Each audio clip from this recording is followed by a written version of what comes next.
Hi, this is Dr. Gregory Sadler.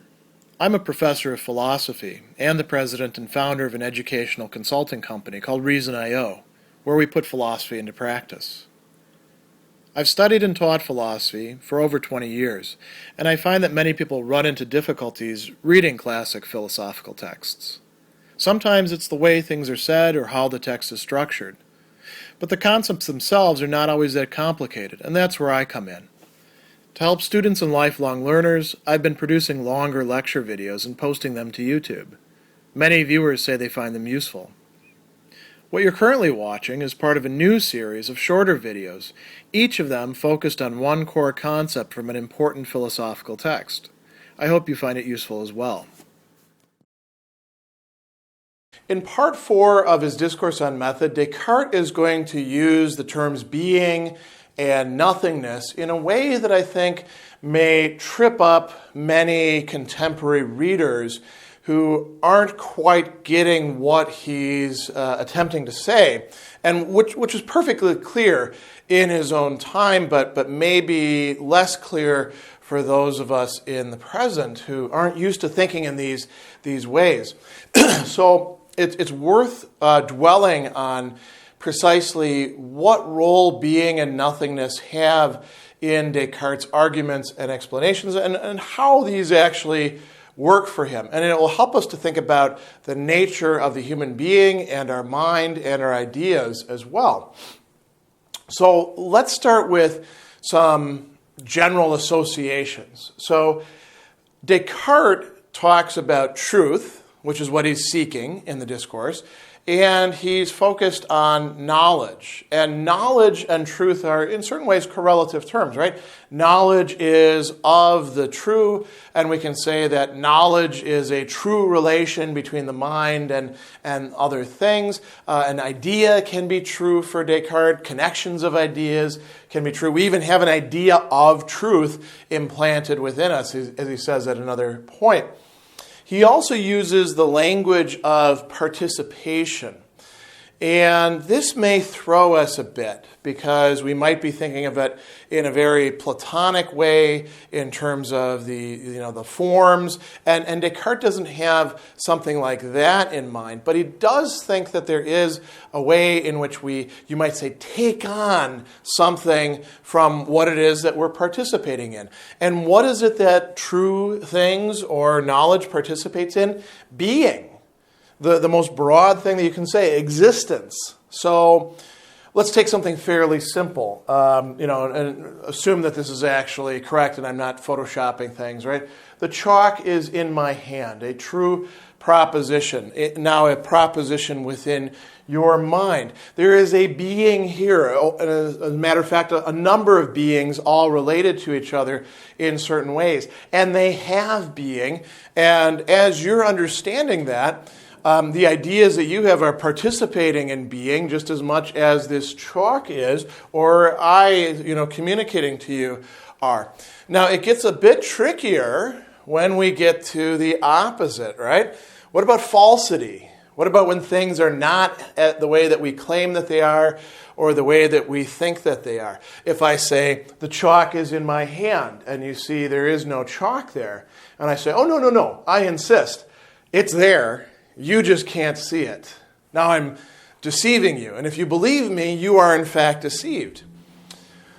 The way Descartes talks about this, which I think may be a little bit tricky, we have to wrap our heads around this, is that when something like that is occurring, there is a participation no longer in being, but in nothingness. The French term for that, remember the discourse is written in French originally, néant.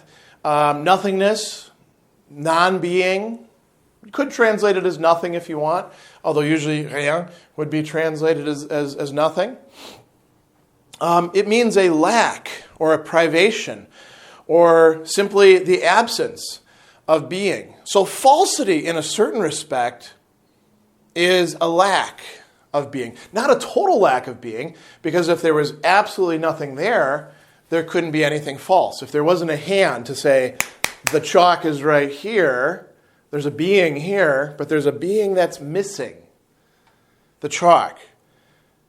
you registering it as a false proposition means that, in a way, you're participating in being, and you're also participating in non-being in a weird sort of way. So Descartes doesn't really dwell on this that much, but if you think this through, I think that will help you to understand what he's actually saying in part 4 of the Discourse on Metaphysics, on Method. So let's go on a little bit further. He's talking about what goes on when we get things wrong. So our ideas that are false, remember that for Descartes, what is the criterion of ideas that are actually true? Clarity and distinctness. The idea is, in fact, clear, and it is distinct from other ideas that it might resemble in some way. Now, we're often wrong about that. We think that things are clearer and more distinct than they really are, and so we get mixed up and we mistake the false for the true. When we do that, our ideas are actually the opposite. They are, to some degree, confused. That's the opposite of clear. Clear ideas, you could say, show themselves to be such. Confused ideas are kind of a mess, right? Think about when you try to explain your emotions to somebody. Those are generally rather unclear ideas, right? Or confused ideas. And obscure, right? Actually, confused, the opposite of distinct. Obscure, right? In any case, we might mix ideas up with others. We can't tell them apart. And there can be sort of like a bottom level, these things are not clear and distinct, and then a higher level, we think that they actually are. So there can be a participation in falseness or in nothingness that's going on in two ways. Again, a little bit more complicated than what Descartes is talking about here, but that's part of the background metaphysics. By doing that, that's when he says that they actually participate in nothingness or non-being. So things being ambiguous, things being unclarified, things getting substituted for each other without us actually realizing it. As, for example, when we transfer some things, some properties that belong over here to something over here by the use of our imagination. We're participating to a certain degree in nothingness by doing so. And again, I realize that this is a rather strange way of talking for some, but this is a metaphysics that makes sense within Descartes' work. Now, here's the really interesting question that we can ask ourselves.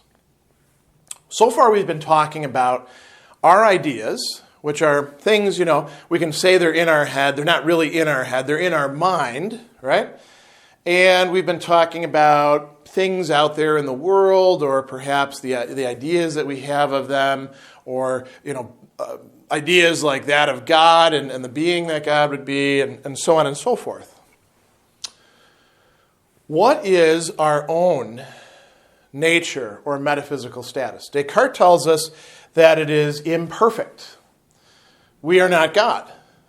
That's why we doubt. That's why we lack knowledge. That's why we get deceived. That's why we believe false things to be true sometimes and true things to be false sometimes.